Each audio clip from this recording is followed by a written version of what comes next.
So Brian Threed has a question about one of my favorite things to do, and that's fishing for early pre-spawn smallmouth in northern Michigan. You know, the challenge with that time of the year is there's so much vast flats on these lakes that we have here in Michigan that you've got to find the right location. And a big factor for me is wind.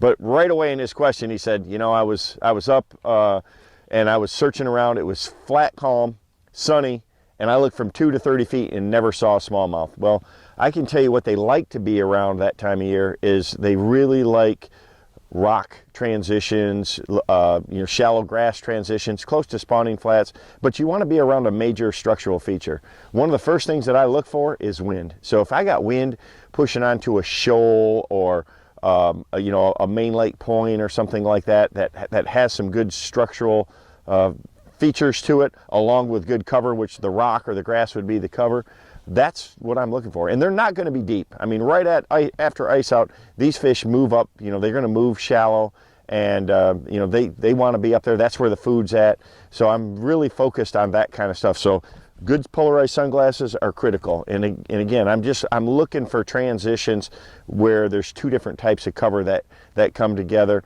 And just because you don't see them, you know, he said, well, I looked and looked and looked and I didn't see them.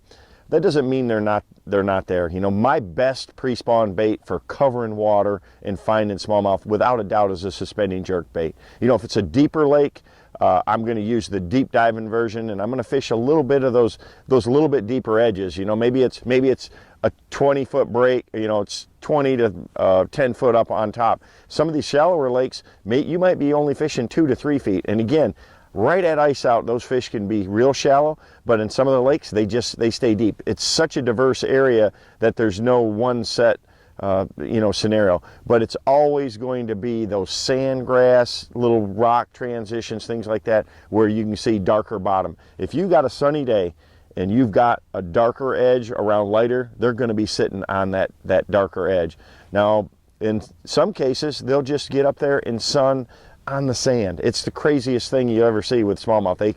And those ones can be tough to catch, but if I can find them on a transition, I can usually make that happen. Whether you got to throw a finesse bait like a tube, and a tube is something that you absolutely have to have for that time of the year. So, you know, I'm going to have a silver buddy, I'm going to have a tube, I'm going to have a jerk bait, I'm going to have a Ned rig, all that ready to go for this time of year. It's just absolutely critical. You got to cover water. When you catch one, there's going to be a lot more with them.